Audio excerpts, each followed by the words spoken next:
Hello दोस्तों, मैं उज्जवल झा आप सभी का अपना यूट्यूब क्लास फिजिक्स टुडे पर बहुत बहुत स्वागत करता हूं।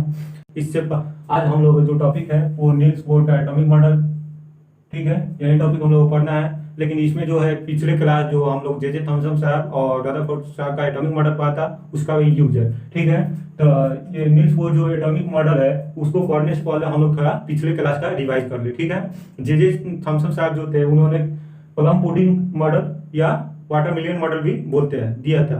उनके हिसाब से जो एटम का मास होता है वो टोटल एटम में प्रेजेंट रहता है, यानी कि प्रोटॉन जो होता है पूरे एटम में रहता है। लेकिन जब रदरफोर्ड साहब ने अल्फा स्कैटरिंग एक्सपेरिमेंट किया तो उसमें उन्होंने क्या जो जे थॉमसन साहब का मॉडल था उनको गलत पाया, क्योंकि उनके एक्सपेरिमेंट में क्या पाया गया, जो जो प्रोटॉन होता है वो न्यूक्लियस में रहता है, यानी कि जो एटम का टोटल मास होता है वो कहाँ प्रेजेंट रहता है, वो न्यूक्लियस में प्रेजेंट रहता है। लेकिन जे थॉमसन साहब कहाँ बताए थे, पूरे एटम बताए थे, तो इसलिए उनका क्या हुआ, एक्सपेरिमेंट गलत हो गया। यहाँ पे रदरफोर्ड साहब सही हो गया। और रदरफोर्ड साहब ने बताया था जो इलेक्ट्रॉन होता है, ये जो इलेक्ट्रॉन है वो चारों तरफ नाभिक के चारों ओर चक्कर लगाते रहता है, लेकिन उन्होंने इलेक्ट्रॉन का पोजीशन नहीं बताया, जिसकी वजह से कुछ गड़बड़ हो गया और उसी को सुधार के लिए नील्स बोर साहब आए। अब जैसे कि मानते हैं रदरफोर्ड साहब ने बताया कि इलेक्ट्रॉन ऐसे चक्कर काटता है, ठीक है। हम लोग मालूम है जब कोई चार्ज पार्टिकल किसी ऑर्बिट में चक्कर काटता है तो एक्सीलरेटेड होता है, ठीक है। जब एक्सीलरेटेड होगा तो वो क्या करेगा, इलेक्ट्रोमैग्नेटिक वेव रेडिएट करेगा। जब इलेक्ट्रोमैग्नेटिक वेव रेडिएट करेगा, ठीक है, तो इलेक्ट्रॉन जब इलेक्ट्रोमैग्नेटिक वेव रेडिएट करता है तो उसका क्या होगा, एनर्जी लूज हो जाएगा, ठीक है। एनर्जी लूज हो जाएगा, उसका क्या होगा, इलेक्ट्रॉन जो है धीरे धीरे ऐसे ऐसे, अब जब एनर्जी यहाँ पर थोड़ा सा लूज हो, उसका यहाँ पर लूज हो, उसका यहाँ पर लूज हो, धीरे धीरे करते करते कहाँ आ जाएगा, न्यूक्लियस में इंटर कर जाएगा। यानी कि जो टोटल इलेक्ट्रॉन है वो कहाँ पर आ जाएगा, न्यूक्लियस में आ जाएगा। इस तरह परमाणु का मतलब सोचा भी नहीं जा सकता कि एटम होगा, ठीक है। यहाँ पर रदरफोर्ड साहब का एटॉमिक मॉडल गलत हो जा रहा है। अब इसी को सुधारने के लिए नील्स बोर साहब ने अपना एटॉमिक मॉडल दिया।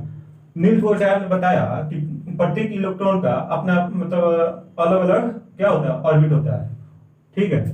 जैसे कि देखिए कोई इलेक्ट्रॉन निश्चित अस्थायी कक्षाओं में विकिरण ऊर्जा उत्सर्जित किए बिना परिक्रमा कर सकता है। अब उन्होंने बताया कि कोई भी इलेक्ट्रॉन है अपना एक निश्चित कक्षा है, जैसे कि मान रहे की कक्षा में, तो उन्होंने नामकरण किया क्या चीज से, ऑर्बिट का, के एल एम एन से, ठीक है। या उसको एन ओ पी क्यू और आगे तक भी ले जा सकते हैं, ठीक है।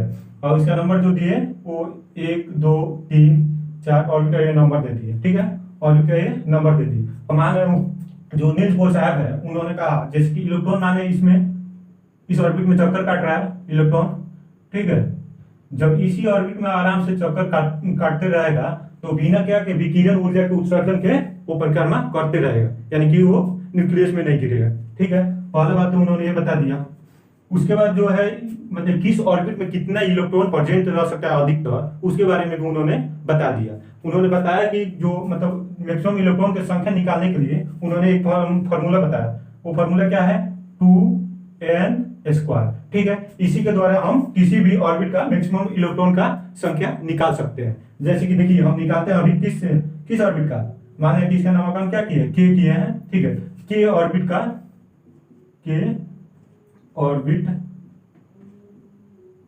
मैक्सिमम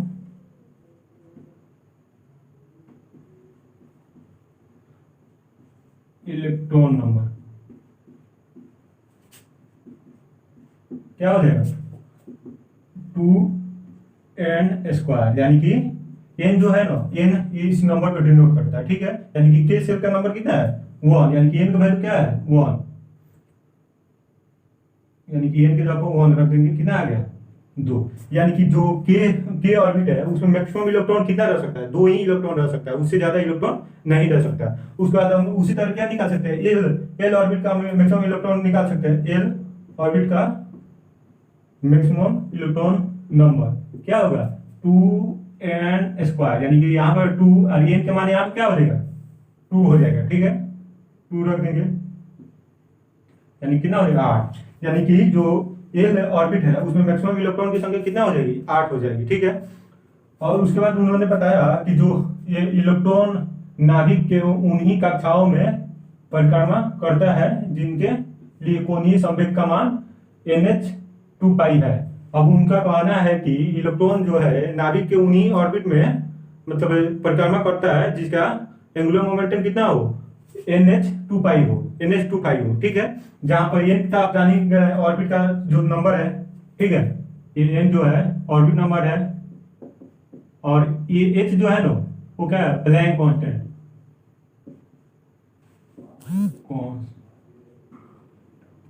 ओके, जिसका वैल्यू होता है 6.626 इंटू 10⁻⁻34, ठीक है। क्या होता है, जूल सेकेंड होता है, यही होता है प्लैंक कांस्टेंट का मान, ठीक है। ये हो गया प्लैंक कांस्टेंट का वैल्यू आपको।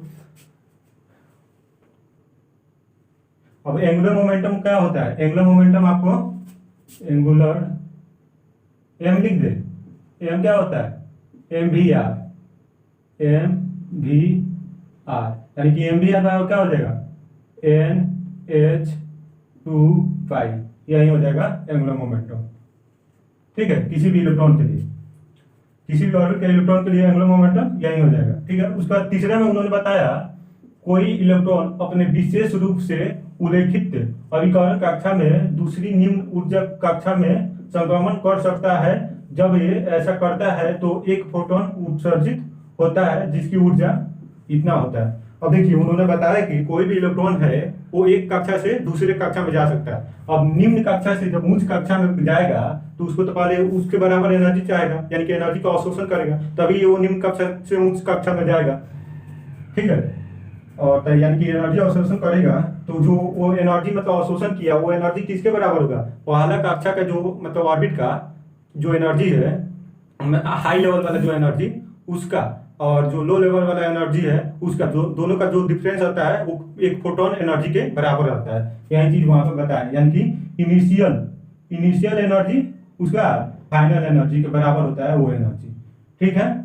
और जो इनिशियल एनर्जी हो वो क्या होना चाहिए, बड़ा होना चाहिए फाइनल वाला से, ठीक है। आज की क्लास आप लोगों का यहीं तक रहता है, ठीक है। नेक्स्ट क्लास मिलते हैं।